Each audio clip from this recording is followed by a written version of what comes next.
என்ன அப்பா உட்காந்து இவங்க கூட பேசிட்டு இருக்காரு? அதுவும் இல்லை, கொஞ்சம் கொழுப்பு திமிரெல்லாம் கூடி போச்சு அதான்.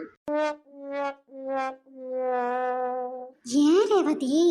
ம் பின்ன ஆ நம்ம கூட டைம் ஸ்பெண்ட் பண்ணுங்கன்னா அப்போ மட்டும் டைம் இருக்காது. நேரம் இல்லை நேரம் இல்லைன்ட்டு அப்படியே ஓடுவார். இப்போ இவர் கலிசடை இவங்களோட உட்காந்து பேசிட்டு கிடக்காரு பார்த்தியா? அதுக்குன்னு உனக்கு என்னப்பா? சிவப்பா நினச்சி நேரம் வருவார் போவார், ரெண்டு பேர்த்தையும் பார்க்குறாரு பேசுகிறாரு, ஓகே. சத்யன் அப்படியா? இல்லைல்ல? அது தெரிஞ்ச விஷயம் தானே. என் அப்பா உன்னையும் ரெண்டு பேர்த்தையும் பிரித்து வச்சு பார்த்ததில்ல தான். இருந்தாலும் எனக்குன்னு ஒரு ஆசை இருக்கும்ல. ம் இப்போ கூட பாரு, நான் என் நகத்து கத்துறேன், வாய்ஸ் கேட்காமையா இருந்திருக்கும். திரும்பி கூட பார்க்கல பார்த்தியா? ம் உங்ககிட்ட பேசி பிரயோஜனமே இல்லை. நீ அந்த ஆளுக்கு தானே சப்போர்ட் பண்ணுவேன். ஷபா, இவளை வச்சுட்டு முடியலடா சாமி. Daddy daddy. ம் வெளியே போய் பேசிக்கலாம். டே சத்யா, என்னடா ஆச்சு? அமைதியாவே இருக்க, கட்டியெல்லாம் அவுத்துடுறா. இவன் என்ன திடீர்னு அமைதியாயிட்டான்? சரி, சிவராமனையாவது கூப்பிடுவோம். அவன் வந்ததுலேருந்து ஒரு வார்த்தை கூட பேசல, என்னன்னு தெரியல. கூப்பிட்டு பார்ப்போம். டே சிவராமா, சிவராமா. சத்யன் ஏன் அமைதியாக இருக்கான்னு தெரியல. இந்த நாய் இவ்வளோ நேரம் நம்மளை கண்டுக்கவே இல்லை, இப்போ மட்டும் கூப்பிடுது. இவ்வளோங்களா? எதுக்கடி இங்க வந்தீங்க? நான் செத்துட்டேனா இல்லையான்னு பார்த்துட்டு பார்க்க வந்தீங்களா? என்ன நான் பாட்டுக்கு கிட்டே இருக்கேன், இவளுக்கு பாட்டுக்கு முளைச்சிட்டே நிற்கிறாளுங்க. என்ன? உங்க அப்பாங்களை கூட்டிட்டு வெளியே வாங்க. நீங்களே பார்த்துட்டு தானே இருக்கீங்க. சத்யா பையனும் ரெஸ்பான்ஸே பண்ணல. பொறுங்க. என்ன அவளுக்கு ரெண்டு பேரும் முளைச்சிக்கிட்டே நின்னா, இவனுக்கு ரெண்டு பேரும் வாயை திறக்காம இருக்கிறானுங்க. இப்படியே விட்ட நம்ம சொல்லி முடிச்சிருவாங்க. முதல்ல அவனுக்கு 3 பேரும் என்னன்னாங்கன்னு தெரியல. சத்யா, சத்யா, ஐயோ டே சத்யன். ஏன் ஏன் கத்திட்டு இருக்க? ஏய், நான் சொன்னேன்லடா, அவளுக்கு வந்து நிக்கிறாளுங்க பாரு. முதல்ல அவளுகளை அரெஸ்ட் பண்ணுடா, அரெஸ்ட் பண்ணு. அரெஸ்டா? ஆமாண்டா, ஆமா, அரெஸ்ட் பண்ணுடா, அப்புறம் நான் கம்ப்ளைண்ட் கொடுக்கேன். பண்ணலாம். என்னடா என்னாச்சு இப்படி சொல்லிட்டு இருக்க? நான் தான் சொல்றேன்ல. அப்படியே நான் சொன்ன மாதிரி தானே வந்தாளுக்கா, அரைகுறையா சீர்க ட்ரெஸ்ஸை போட்டுக்கிட்டு எங்களெல்லாம் இம்ப்ரெஸ் பண்ணி அப்பதானே சொத்தெல்லாம் எழுதி வாங்க முடியும். இப்ப என்னவோ 10 வேஷம் போட்டுட்டு வந்து நிக்கிறாளுங்க. உடனே நீ நம்ப மாட்ட பாத்தியா? ஓ, அட நிஜமாதான்டா. நீங்க வந்த வண்டி வெளியே நிக்குமில்ல, அதை பார்த்துட்டு தான் உள்ள வந்திருப்பாளுங்க. அத வந்து நின்றுட்டு நடிக்காளுங்க. என்னடா நீ ஒரு பிடிய கொடுத்து பேச மாட்ட? டே சிவராமா, நீயாவது சொல்லுடா. குற்றவாளி பக்கத்துல இருக்கும்போதே அரெஸ்ட் பண்ணிக்கலாம்ல ஈஸியா. அதை விட்டுட்டு இவன் பாரு என்னமோ யோசிச்சிட்டே இருக்கான். டேய் சிவராமா, நீங்க என்னடா வந்ததுல இருந்து பேச கூட மாட்ற? உண்மையாட்டே உட்காந்துருக்க. என்னடா பிரச்சனை உனக்கு? இவனும் வாயை திறக்க மாட்டான், அவனும் வாயை திறக்க மாட்டான். என்னடா ஆச்சு உங்களுக்கு? கட்டையாவது அவுத்துடுங்கடா. செவிடுங்காதுல சங்கூசன மாதிரி கத்த வச்சுட்டு இருக்கிறானுங்க.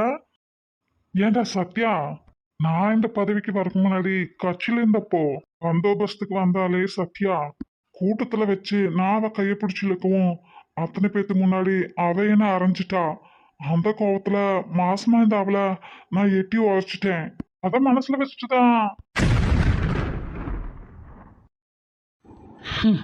எது என் பிள்ளைகளுக்கு இது வரைக்கும் தெரியக்கூடாதுன்னு நினைச்சனோ அதை உன் வாயாலேயே சொல்லிட்டியேடா. இவெல்லாம் மனுஷனாடா கர்மம். மாசமா அந்த அவங்கள எட்டி வச்சுட்டு அது இன்னும் நல்ல காரியம் பண்ண மாதிரி பெருமையா வேற சொல்லிக்கிறான். அவன் தான் கேடு கட்டவன்னு தெரிஞ்ச விஷயம் தானே. இவர் என்ன எல்லாத்தையும் கேட்டுட்டு அமைதியாவே இருக்காரு. டி சத்யா, சத்யா, நான் அப்ப செஞ்சதுக்கு வேணா நான் உன்கிட்ட இப்ப மன்னிப்பு கேட்கிறேன்டா. இதுல மன்னிப்பு கேட்குறானா சார்? மன்னிப்பு கேட்டுட்டா எல்லாம் சரியாயிருமா? அதுவே பேருக்கு கேட்பான். எல்லாரும் அப்படித்தானே, தேவைன்னா காலை பிடிக்கிறது, தேவையில்லைன்னா கழுத்தை பிடிக்கிறதுன்னு. டேய், இவனா வாயை திறக்க மாட்டான். சிவராமா, சிவராமா, என்னடா சத்யா திடீர்னு அவனே அமைதியாயிட்டான். நீ வந்ததுல இருந்தே அமைதியா இருக்க. என்னதான்டா பிரச்சனை உங்களுக்கு? ஒருவேளை நீ போஸ்டிங்ல இருந்தப்போ மலையில நீ தங்கி இருந்த வீட்டுக்குள்ள பாம்பு பூச்சின்னு எல்லாத்தையும் அனுப்பி விட்டது நான் தான். கொற்றமலையில பச்சை குழந்தையோட உன் பொண்டாட்டிய நடு ரோட்ல நிப்பாட்டினது நான் தான். அதையெல்லாம் தான் மனசுல வச்சுட்டு இருக்கியோ? இதெல்லாம் எனக்கு தெரியாம இல்லடா. ஆனா என்ன பண்றது, எங்க அப்பா உடம்பு முடியாம போன ஒரே காரணத்தினால நான் வேலையை ரிசைன் பண்ணிட்டு எங்க ஊருக்கே போயிட்டேன். அதனால தாண்டா என்னால ஒன்றும் பண்ண முடியாம போயிடுச்சு. ஹம், சத்தியனும் பின்னாடியே வந்துட்டான். இல்லைன்னா கூட அவன் கண்டிப்பா அவனை உண்டு இல்லைன்னு ஆக்கியிருப்பான்டா. ஆனா ஒன்று, இப்போ எங்க ரெண்டு பேர்த்து மேலேயும் இருக்க மரியாதைனால தான் எங்க பொண்ணுங்க ரெண்டு பேரும் அமைதியா நிற்கிறாங்க. இல்லை, கடவுளே வந்தாலும் நான் காப்பாற்ற முடியாது. என்னடா இவங்களுக்கெல்லாம் மனசாட்சியே இல்லையா? பச்சை பிள்ளையா, அதுவும் மலையில தொற்று ஏதாவது வந்து அதோட உயிர் போயிருந்தா? புள்ள தானே, போன போதும் நீ பெத்துக்கோன்னு சொல்லியிருப்பான். ம், அதான் இவங்களுக்கெல்லாம் சகஜமாச்சே. இவரே அதையெல்லாம் கேட்டுட்டு அமைதியா இருக்காரு, அவரும் அமைதியா இருக்காரு. என்னடா நடக்குதுங்க? அதான் எனக்கும் புரியல. இவளுக்கு ரெண்டு பேரும் என்னடானா அப்பளே சாமி ஆடினாளுக பேயாட்டம். இப்போ இவளுகளும் அமைதியா இருக்காளுக. டேய், ரெண்டு பேருக்கு என்னடா யோசிச்சிட்டே இருக்கீங்க? இவளுக்குள்ள கைது பண்ணுங்கடா, என் கட்டை விடுங்கடா. நான் பண்ணது எல்லாமே தப்பு தான், ஒத்துக்கிறேன் ஒத்துக்கிறேன். நான் வேணா அதுக்கு பிராயச்சித்தமா உங்க ரெண்டு பேத்துக்கு பிள்ளைங்க இருந்துச்சுன்னு வச்சுக்கேன், என் பசங்களுக்கே கட்டி வச்சிடுறேன்டா. கயிறு ரெண்டையும் அவுத்துணுங்கிறக்கா எப்படியெல்லாம் பேசுறான் பாருடா. பிரெயினை என்னவா வேலை பார்க்குது? இவங்க கிரிமினல் மைண்டெல்லாம் நமக்கு வருமா என்ன? அட அது இல்லை, இந்த பிரெயினை வேற ஏதாவது நல்ல விஷயத்துல யூஸ் பண்ணா எவ்வளோ நல்லது நடக்கும். பண்ணிட்டு தானே இருக்கான். அவன் குடும்பத்துக்கு பரம்பரை பரம்பரையா சொத்து சேர்த்து வைக்காமையா இருக்கான். நீ என்னமோ லூஸ் மாதிரி பேசுற. நான் நாட்டுக்கு சொன்னேன்டா. கிளிப்பான். பொட்ட பிள்ளைங்க இருக்குது தானே, அடை கொடுக்குமா தானே வளர்த்திருக்கிறீங்க. ஆ, சும்மா சொல்லக்கூடாது. சத்யா நல்லா தான் வளர்த்திருப்பான். ஆ, நீங்க ட்ரைனிங்ல இருக்கும்போதே நான் விக்கிரக்கு வரப்பெல்லாம் அவளை பார்த்துருக்கேன். என்னவா இருப்பான் அந்த வயசுலயும், அம்புட்டு அழகா. இப்பவும் அப்படித்தானே இருக்கா? ஆ, தாளுக்கு மில்கின்ட்டு ஐயோ, அவளும் அவ கட்ட அழகும் அப்பா இன்னும் என் கண்ணுக்குள்ளேயே இருக்கு.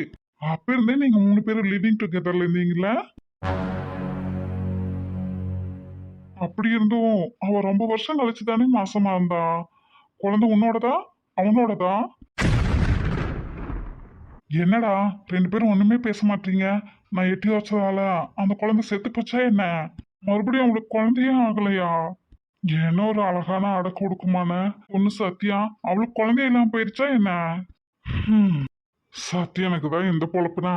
சிவராமா, உனக்கு என்ன ஆச்சு? உன் குழந்தை அன்னைக்கே செத்துருச்சா மலையில? என்னடா நான் பாட்டுக்கு பேசிட்டே இருக்கேன், ரெண்டு பேரும் வாயை திறக்க மாட்டீங்க.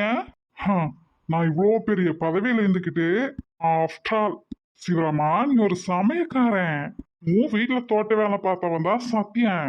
உங்க ரெண்டு பேத்து பொண்ணுகளையும் நான் என் பசங்களை கட்டி வைக்கிறேன்னு சொல்லி இறங்கி வரேன். வாயையும் திறக்காம என் கட்டையும் அவுத்து விடாம இப்படியே சில மாதிரி உட்காந்துருக்கீங்க.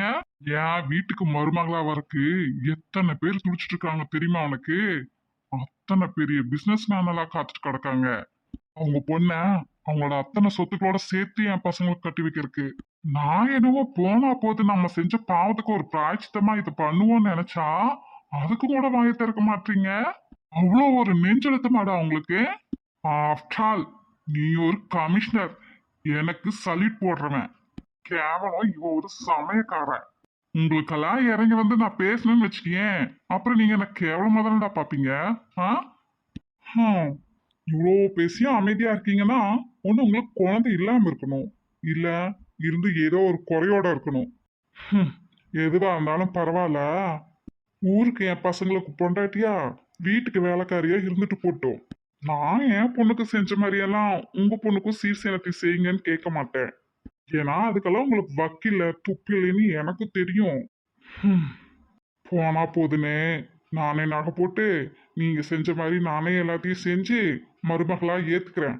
ஆ, இப்பவாது உங்க பிள்ளைகளை என் பசங்களுக்கு கட்டித்தர ஓகேவா? மௌனம் சம்மதத்துக்கு அறிகுறின்னு எடுத்துக்கவா? என்னடா லூஸ் மாட்டுக்கா இவனாவே பேசி இவனாவே முடிவு பண்ணிக்கிறான். அவங்களும் ஒண்ணுமே பேசாம இருக்காங்க. ஐயோ ஏதோ இருக்குடா, அதான் அமைதியா இருக்காங்கன்னு நினைக்கேன். நீ என்னவோ ரேகாவோட சம்மதத்துக்காக வெயிட் பண்ணிட்டு இருக்கேன். இவன் என்னவோ இவங்களுக்கு வாழ்க்கை பிச்சை போடுற மாதிரி பில்டப் கொடுத்துட்டு கிடக்கான். கையை கட்ட அவுத்துட்டு இவங்க மேல கேஸ போடுறீங்களா? டேய் ஏதோ ஒரு வாயத்தை வந்து பேசி தொலைங்கடா. ஏன்டா இப்படி இருக்கிறீங்க? ட்ரைனிங் அப்ப கூட டீயும் வடையும் வித்துக்கிட்டு நான் நிக்க நேரம் இல்லாம ஓடுவேன். அப்ப நிறுத்தி நிறுத்தி பேசுவீங்க. இப்போ உட்காந்து நான் பேசுறேன், நீங்க பேச மாட்டீங்க. என்னடா பிரச்சனை உங்களுக்கு? ஒருவேளை உங்களுக்கு பொண்ணு இருந்து கட்டி கொடுத்துட்டீங்களா? இல்ல எவங்கிட்டயாவது போய் கேட்டுட்டு வந்துட்டாளா? வாய் கொழுப்பையும் திமிரியும் பாத்தியா? வாயை உடைச்சது பத்தாதுடா, ஃபுல்லா அக்கு வேற ஆணி வேற பிரிச்சு போட்டிருக்கணும் இவனை. 4 பேரு ஜடமாட்டியே இருக்கிறாங்கப்பா. எப்படி இருந்தாலும் பரவாயில்லடா, நான் அக்செப்ட் பண்ணிக்கிறேன். ஹம். எங்க போய் நீரானாலும் என் பாவமெல்லாம் ஒன்றும் கரைய போறது இல்ல. ஏன்னா ஏற்கனவே அங்க பல பேரோட பாவம் குமிச்சுதான் கிடக்கும். அதுக்கு நான் எதை இப்படியாவது பண்ணி புண்ணியம் சேர்த்துட்டு போறேனே. உங்களுக்கும் உங்க தோல் மேல இருக்கிற சுமையை இறக்கி வச்ச மாதிரி ஒரு பாரம் குறைஞ்ச மாதிரி ஆச்சுல்ல. உங்க கடமை முடிஞ்சது இல்ல. பெரிய டேஷ் இவரு உலகமாக நல்லவர் பாரு, பெருந்தன்மையை காட்டுறாராம் பெருந்தன்மைய. 4 பேரு சேர்ந்து 4 சாத்து சாத்துனா என்ன ஆவான் இவன்? ஆனா அமைதியா நிக்கிற பார்த்தாதான் எரிச்சல் எரிச்சலா வருது. என்னடா நான் பாட்டுக்கு பேசிட்டே இருக்கேன், ஊமையாட்டியே இருக்கீங்க. ரொம்ப வருஷம் கழிச்சு மீட் பண்றோம், ஒண்ணுமே பேசாம இருந்தா என்ன அர்த்தம்? ஒருவேளை நான் செஞ்ச இதுல உங்க 2 பேத்து பொண்டாட்டிங்களும் உங்களை விட்டு போயிட்டாங்களா என்ன? ஆ? அப்படின்னாலும் நீங்களாம் கவலைப்படுற ஆளா என்ன? என்ன சத்யா, நீ ஒரு நாளைக்கு எத்தனை லேடிஸை பார்ப்ப? போலீஸ்காரன் வேற. ஆ? சம்பளம் பாதி கிம்பளம் பாதி வாங்குவ. தெருவுக்கு ஒன்று ஊருக்கு ஒன்று கூட வச்சுக்கிட்டாலும் யார் கேட்க போறா?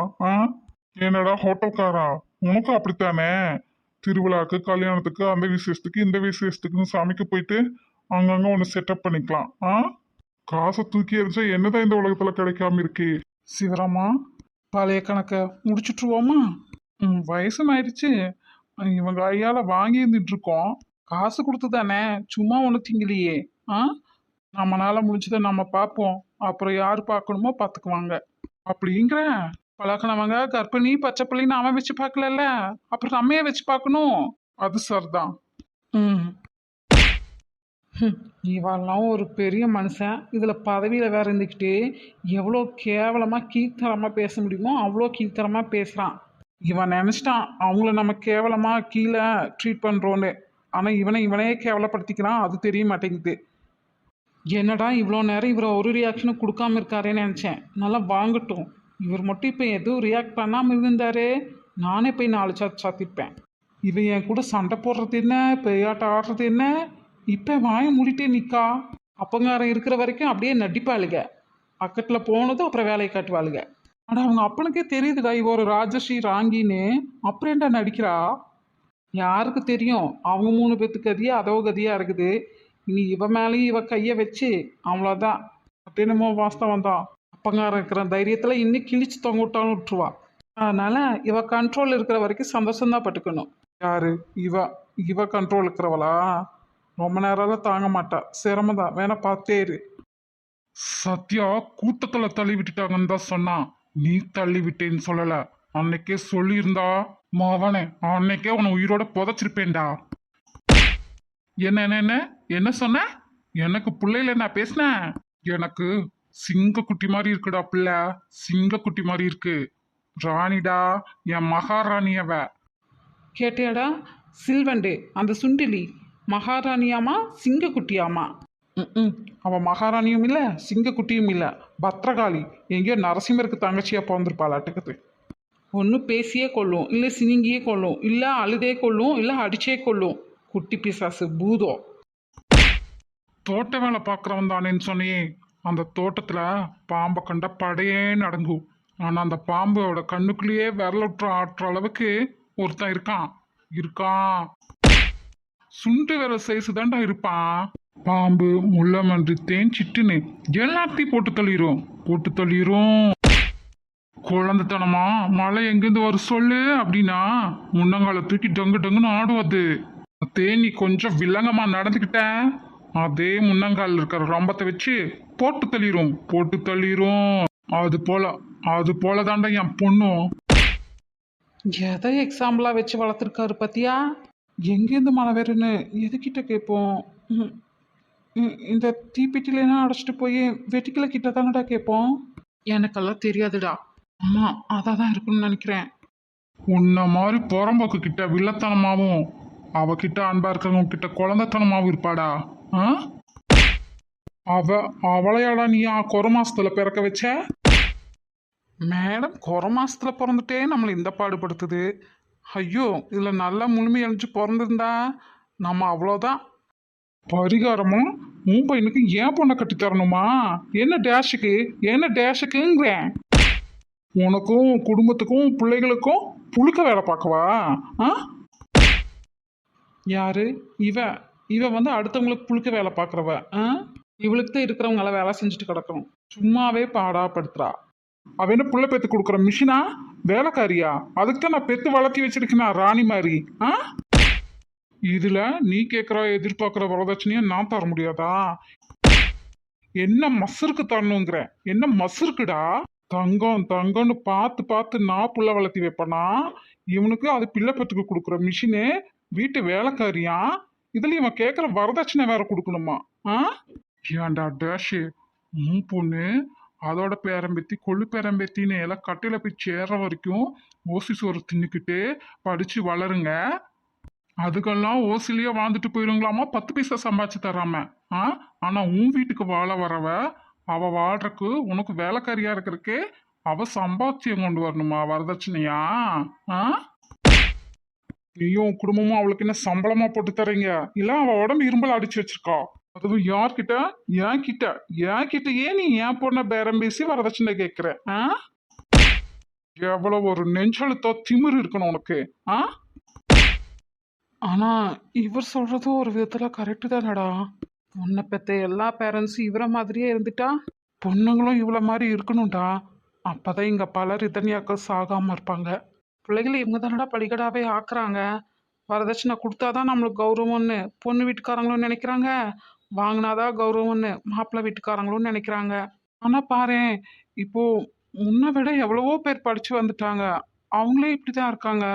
அதான்டா சொசைட்டியில் சொல்லி பீத்திக்கணும்ல. நான் என் மகளுக்கு இவ்வளோ செஞ்சேனும் என் மருமக இவ்வளோ கொண்டாந்தானோ, அதுக்காகத்தான் இதெல்லாம். மொத்தத்தில் இங்கே கல்யாணங்கிறது லவ் பேஸில் நடக்கிறது இல்லை, வரதட்சணை ஜாதி இந்த பேஸில் தான் நடக்குது இப்போ. இதில் ரொம்ப பாவப்பட்ட ஜென்மங்கள் என்னமோ பிள்ளைங்க தான்டா. யாரையோ லவ் பண்ணிட்டு யாரையோ கல்யாணம் பண்ணிக்கணும் இவங்க கௌரவத்துக்காக. நம்மளை வியாபார பொருளெல்லாம் பார்க்குறாங்க, ஆசையாசையாக பெற்று வளர்த்து படிக்க வைக்கிறாங்கன்னு பார்த்தா அதை வச்சு பிஸ்னஸ் இல்லடா பண்ணிடுறாங்க. தலையெழுத்து. அப்புறம் என்ன சொன்ன? சத்யா அப்பவே அப்படி இருந்தா இப்படி இருந்தா? அடேய், எனக்கு தெரியுமடா, அப்பவே தெரியும். தீவடை விற்கிறேங்கிற பேர்ல ரகசியமா கஞ்சா வித்துட்டு இருந்த நாய் நீ. உன்கிட்ட எல்லாம் என்ன சகவாசம், உன்கிட்ட எல்லாம் எவ தொங்குறதுன்ட்டு தான் நான் கண்டு காணாத மாதிரி இருந்தேன். அப்படி இருந்தும் அவனை என்ன சாத்தி எடுத்தா எல்லாம் எனக்கு தெரியுமடா. அவ்வளவு வாங்கியும் இன்னும் உனக்கு புத்தி மாறல. ஒண்ணுக்கு 4 பிள்ளை பெத்துக்கிட்ட, இனி அவளை நீ மறக்கல. ஏன்டா புறம்போக்கு, நீ கஞ்சா விற்கிறவன், உனக்கு சப்போர்ட்டா உன் பொண்டாட்டி அதைத்தான் பண்ணினா, அவன் உன்னை விட்டுட்டா போயிட்டா. அப்புறம் என்ன டேஷ்கடா என்னை விட்டுட்டு ஏன் சத்தியா போகணும்? எப்படா அடுத்தவன் குடிக்கிடும் கை கட்டி சிரிக்கலான்னு காத்துக்கிட்டு கிடக்கையா நீ? 1 வருஷம் 2 வருஷம் இல்லடா, 20 வருஷம் பக்கம் ஆச்சு. இன்னும் புத்தி மாறல, பழச மறக்கல நீ. அப்புறம் என்ன சொன்ன? என்னோட சொன்ன உனக்கு சல்யூட் போடுறது என் வேலையா? அதுக்கு தான் நானு சின்ன வயசுல இருந்து படாத கஷ்டமெல்லாம் பட்டு எவ்வளோ அவமானம் கேவலம் அத்தனையும் சகிச்சுக்கிட்டு ராப்பகலா தூக்கம் இல்லாம சோத்துக்கு வக்கில்லாம சின்னப்பட்டு ஒரு தடவைக்கு 4 தடவை ஐஏஎஸ் எக்ஸாம் எழுதி அதுல பாஸ் பண்ணி ட்ரைனிங் வந்தா அங்கேயும் உன்ன மாதிரி பொறுக்கிட்டு தான் திரிஞ்சாங்க. அதுல இருந்து தப்பிச்சு பதவிக்கு வந்தா நீ என்னையே கேவலமா பேசுற. எல்லாம் உன்னை சொல்லி குத்தம் இல்லடா, உன்னை சொல்லி குத்தம் இல்ல, சொசைட்டிய சொல்லணும்டா. உன்ன மாதிரி ஆளுகளெல்லாம் பதவியில உட்கார வச்சாங்க பாத்தியா, அவங்கள சொல்லி நொந்துக்கணும்டா. அப்புறம் என்ன கேட்டா, பொண்டாட்டியும் புள்ளையும் எவங்கூடையாவது போயிட்டாங்களான்னு கேட்டீங்கள? அவங்க எதுக்கடா எவங்கூடையாவது போகணும்? ஏன் போகணும்? ஏன் கட்டி தழுவிக்கிட்டு கொஞ்சிக்கிட்டு கிடந்தாதான் லவ்வோ? மழையிலையும் வெயிலையும் 1008 பிரச்சனைகளை சிக்கிக்கிட்டு நின்னாலும் நினைப்பெல்லாம் அவங்க மேலதான்டா இருக்கும். அவங்க பத்திரமா இருக்காங்களா, சாப்பிட்டாங்களா, தூங்கினாங்களா, நான் இருந்தா ஒரு மாதிரி, நான் இல்லைன்னா ஒரு மாதிரி. இந்த சொசைட்டி அவங்கள எந்த அளவுக்கு கஷ்டப்படுத்துதுன்னு எனக்கு தெரியாமையா இருக்கும். ஆ அதுவும் உன்ன மாதிரி சில ஜென்மங்களுக்கெல்லாம் பந்தோபஸ்து கொடுக்கும்போதே எப்படி இருக்கும் தெரியுமா? கத்தி மேல நிக்கிற மாதிரி இருக்கும் பிள்ளைய தனியா விட்டுட்டு. ஆ சாப்பிட்டாலோ தூங்குனாலோ பெத்தவங்க 2 பேரும் இல்லாம புள்ள அனாதையா எங்க கிடக்கோ? டிவி பார்க்க, விளையாட, சைக்கிள் ஓட்ட, படிக்கன்னு அவங்க வீட்டுக்கும் இவங்க வீட்டுக்கும் போய் இவளை கண்டுக்காம டப்புன்னு கதவை சாத்தி வீதியில உட்கார வச்சிருவாங்களோ? புள்ள மனசு நொந்து அழுதுருமோன்னு என்னெல்லாம் நினைப்புல ஓடும் தெரியுமா? புள்ள எங்கேயும் விழுந்துருமோ, யாராவது அடிச்சிருவாங்களோ, திட்டிருவாங்களோ, பசிச்சா சொல்லுமோ சொல்லாதோ, எப்படியெல்லாம் தோணும் தெரியுமாடா? அப்படியே மனசும் வயிறு பத்திக்கிட்டு எரியும்டா, பத்திக்கிட்டு எரியும். அப்பாக்கள் அவ்வளோ சீக்கிரம் வாயை தந்து அவங்களோட ஃபீலிங்ஸை சொல்ல மாட்டாங்களாடா? ஒரு கமிஷனராக இருந்துட்டு எப்படி சொல்கிறாரு? அப்போவாதான் அந்த மண்டச்சி மண்டையில் ஏறி தான் பார்ப்போம். நம்ம அப்பா சொல்வார்ல, எங்கேருந்து வந்தாலும் முதல்ல உங்களை கண்ணில் பார்த்தாதான்னு, அள்ளி தூக்குனாதான் சந்தோஷம்னு சொல்வார்ல, அப்படித்தானடா அவருக்கும் இருக்கும். அட அதான்டா, அவளுக்கு தெரியணும்ல. அதே மாதிரி தானே நமக்கும். அப்பா எப்போ வருவாருன்னு தூக்குவாருன்னு தானே நம்மளும் காத்து கிடப்போம். எவ்வளோ நாள் நைட்டு அப்பா வரலனா ஜன்னலை திறந்து வச்சுக்கிட்டு சும்மா ஃபோனை போட்டு, மா அப்பா எப்போ வருவாங்க எப்போ வருவாங்கன்னு நச்சு எடுத்துருக்கோமேடா விடிய விடிய. அவளுக்கும் அந்த ஏக்கம்லாம் இருக்கும்ல. எல்லாமே இருக்குந்தாண்டா. ஆனால் சின்ன வயசுலேருந்து க்ளோஸ் ஃப்ரெண்டு, நம்பிக்கையான ஆளு, சிவராமன் சார் வீட்டில் பிள்ளையை விட்டுக்கிட்டு இவர் எதுக்கு இவ்வளோ ஆதங்கப்பட்டுட்டு இருக்கணும்? அதான் அவங்க நல்லா தானே பார்த்துக்கிறாங்க, அப்புறம் என்ன? ம் என்ன இருந்தாலும் இவங்க 3 பேரும் ஒன்றா படித்து ட்ரைனிங் எல்லாம் வந்தவங்கடா. ரேகாவோட அம்மா வேற ஆள் தானே? இல்லைடா, அப்படின்னாலும் அவங்க நல்லா தான் பார்த்துக்கிறாங்க. இருந்தாலும் ஒரு சின்ன பயம் இருக்க தானே செய்யும். ஓ, அப்போ நாளைக்கு உன் பிள்ளைங்க என் வீட்டில் இருந்தா நீ இப்படி தான் பயந்துட்டு இருப்ப. நீ ரேகாவையே கட்டிக்கோ, நான் ஏன் பயந்துட்டு இருக்க போகிறேன்? ம் எல்லாரும் கொம்பு தேனுக்கு ஆசைப்பட்டு என்ன பண்ணுறது? தலையில் என்ன எழுதி வச்சிருக்கோம்? இல்லைடா, தெரியாத பேயை கட்டுறக்கு தெரிஞ்ச பிசஸை கட்டுறது எவ்வளோ மேல் இல்லை? அதான் சொல்கிறேன், எப்படியாவது கன்வின்ஸ் பண்ணி கல்யாணம் பண்ணிடுறேனே உன்னை. இப்போ கூட இங்கே திரும்பி பேசிடக்கூடாதுன்னு எவ்வளோ கவனமாக அங்கேயே பார்த்து பேசுகிறேன். அதுலேயும் எனக்கு தெரியாது. தெரிஞ்ச சரி, உனக்கு கல்யாணம் ஆகும்ல, லவ்னு ஒன்று வரும்ல, அப்போ அப்போ நான் பார்த்துக்கிறேன். ம்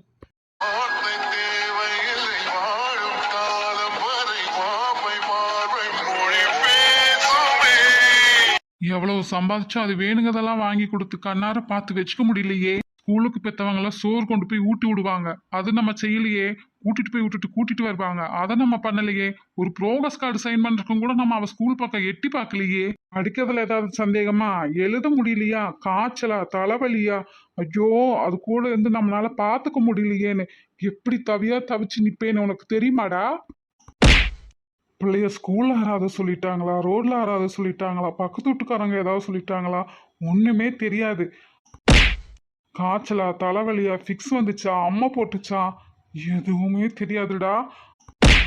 அது துணியை மாத்துச்சா, மாத்தலையா, தின்னுச்சா, திங்கலையா, கரெக்ட் டைமுக்கு தண்ணி குடிச்சுதா, மாத்திரை போட்டுச்சா, ஆஹா தெரியாதுடா. இப்ப காலேஜ் படிக்கிறா.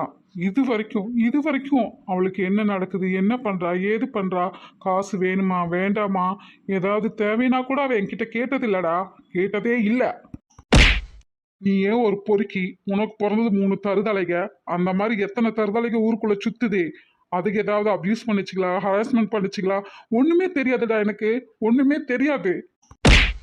எனக்கு மட்டும் இல்லடா, குடும்பத்தை நேசிக்கிற ஒவ்வொரு பெத்தவனுக்கும் அவன் குடும்பத்தோட இருந்தாலும் சரி, வெளியூர்ல இருந்தாலும் சரி, இப்படிதான்டா தவியா தவிச்சுக்கிட்டு கிடக்கும்.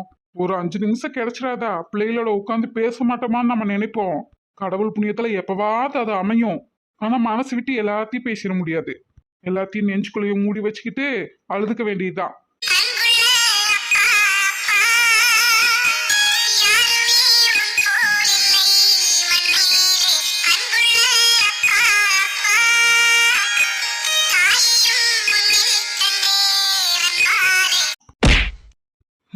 உங்ககிட்ட எல்லாம் போய் சொல்றேன் பாரு, உனக்கு அதெல்லாம் எங்க புரிய போகுது? நீ எல்லாம் ஒரு ஜென்மம். பூ, எத்தனையோ பேர் ஊர் உலகத்துல குழந்தை இல்லாம இருக்கிறாங்க, அவங்களுக்கெல்லாம் வந்து புள்ள பிறக்கல, உனக்கெல்லாம் பிறந்திருக்குது பாரு தருதலைக. அப்புறம் என்ன சொன்ன? உனக்கு குழந்தையே இல்லாம போயிடுச்சான்னு வேற கேட்டேன். எதுக்குடா கல்யாணம், எதுக்குடா லைஃப் பார்ட்னரு, குழந்தை பெத்துக்கிறக்கா சொல்லு. நீ ஒரு ஜென்மோன்னு உங்ககிட்ட போய் கேட்குறேன் பாரு, என்ன பிஞ்சு செருப்பால் அடிச்சுக்கணும். குழந்தை பெத்துக்கிறக்காகலாம் இங்கே யாரும் கல்யாணம் பண்ணிக்கிறது இல்ல. இப்போ நான் உன்னை சாணி மிதிப்பேன்ல, போலீஸ் அடினா என்னன்னு காட்டுவேன்ல, அப்போ உனக்கு வலிக்கும்ல. நீ போய் அவகிட்ட அழுது புலம்பினா அவ வந்து உனக்கு மருந்து வச்சு விட்டுட்டு ஆறுதலா 2 வார்த்தை பேசுவா. அதுக்கு தாண்டா லைஃப் பண்ணாரு. உடனே அதுக்கு மட்டும் நினைச்சுக்காத. உன்னையும் குடும்பத்தையும் நம்பி அவ வாழ்க்கையே உங்ககிட்ட ஒப்படைச்சு நீ எல்லாம் ஒரு ஆளுன்னு உன்கிட்ட எல்லாம் அவ வாழ்க்கைய கொடுத்து கற்பையும் கொடுத்து உனக்கு ஒரு வாரிசையும் கொடுத்து உன்னை அப்பங்கிற ஸ்தானத்துக்கு உயர்த்தி மனுஷனா ஆக்குறவ தான் பொண்டாட்டி. ஆனா இதெல்லாம் உண்மையான லவ் இருந்தா மட்டும்தான் நடக்கும். உன் பொண்டாட்டிக்கு அதெல்லாம் இருக்கிற சான்ஸே இல்லை. அப்படி உண்மையான லவ் இருந்துச்சுன்னு வச்சுக்கியேன், எப்பவோ நீ மனுஷனாயிருப்ப. இப்போவும் ஒன்று குறைஞ்சு போல, உன் கை கால் மண்டை எல்லாத்தையும் உடைச்சி உன்னை ஹாஸ்பிட்டலில் தள்ளுவேன். அப்போ வந்து உனக்கு மூத்திரம் உன்னோட மலாலாம் அள்ளி உன் உடம்ப தொடச்சி எடுத்து உன் எச்சில தொடச்சி எல்லா சேவகம் பண்ணி கண்ணீர் வடிப்பா. அப்போ தெரிஞ்சுக்கோ உன் மேல அவளுக்கு லவ் இருக்கா இல்லை உனக்கு அவ மேல லவ் இருக்கா இல்லையான்னு. என்ன? ஐயோ சத்தியம் வேற அப்படி சொன்னானே, அப்ப நர்ஸ் நம்மளுக்கு இதெல்லாம் பண்றா அப்படின்னு சொல்லி அவ கையை பிடிச்சி இழுத்துறாதடா, விச ஊசி போட்டு உன்னை கொன்றுவா. ஞாபகத்துல வச்சுக்கோ. உனக்கு தான் ஒரு பொம்பளை பிள்ளைய கண்டா ஆகாதே, அது குழந்தையா இருந்தாலும் சரி 80 வயசு கிழவியா இருந்தாலும் சரி. கையை காலை உடைக்கிறதுக்கு பதுவா மெயின் சுவிட்ச் ஆஃப் பண்ணிட்டா எந்த பொம்பளையை பார்த்தாலும் எந்த ஃபீலிங்ஸும் வராதில்ல. பொம்பளை கொஞ்சம் நிம்மதியாவது இருப்பாங்க. எப்படி வசதி எங்கெங்க என்னென்ன பண்ணலாம் நீயே சொல்லிடு, நான் செஞ்சிடறேன். அப்புறம் நீ என்ன கோவப்பட்டாலும் என் மேலெல்லாம் கை வைக்க கூடாது. நான் யூனிஃபார்ம்ல வந்திருக்கேன். ஆனா ஒண்ணு, நான் உன்னை என்ன வேணாலும் பண்ணுவேன், அது உறுதி. ஏன்னா நீ தானடா சொன்ன நான் லிவிங் டுகெதர்ல இருந்தேன்னு. விடிய விடிய விளக்கு பிடிச்சவன் நீ தானடா. உனக்கு தெரியாது சத்யாக்கு புள்ள யார் மூலமா பிறந்துச்சுன்னு? தெரியலனா இப்ப இப்ப கொஞ்ச நேரத்துல நீ தெரிஞ்சுக்குவ. குடும்பத்தை பொறுத்த வரைக்கும் நான் சத்யாக்கு புருஷன், என் பிள்ளைக்கு அப்பேன். சொசைட்டியை பொறுத்த வரைக்கும் நான் கமிஷனர். ஆனா உன்னை பொறுத்த வரைக்கும் நான் தோட்டக்காரன் தானே. தோட்டக்காரன் என்ன வேலை பார்ப்பான்னு உனக்கு தெரியாது இல்ல, அதை காட்டுறேன் வா. சிவராமா நீ இன்னுமா போல? இதோ நான் போய் கொதிக்கிற எண்ணெயை ரெடி பண்ற, நீ கறியை கொண்டு வந்துரு கண்டிப்பா. ஆனா இவனோட தொடக்கறி எனக்கு தான். ரத்தத்தை உன் தங்கச்சிக்கு பார்சல் பண்ணிடுறேன்னா சத்யாக்கு கொண்டு போய் கொடுத்துருவான். போலமா? இந்த தோலை ஒரு சுப்பு கண்ணம் போட்டா தானே சிவராம சமையக்காரன் சமையல் வேலையை கரெக்டாக பார்ப்பான். என் பொண்டாட்டிக்கு பார்சல் கொடுக்க வேண்டாம், என் பிள்ளைக்கு கூட உன்னோட கறியை பார்த்து பார்த்து ஊட்டணும்டா, ஊட்டணும். பாவம் அது ஒரு மாசத்துல பிறந்துக்கிட்டு சத்து பத்தாம இருக்கு. அதான் சரியா உன்னை பார்த்து பக்குவம் பண்ணணும்ல, அது கொஞ்சம் எனக்கு டைம் எடுக்கும். டைம் வேஸ்ட் பண்ணக்கூடாதுன்னு நினைக்கேன்.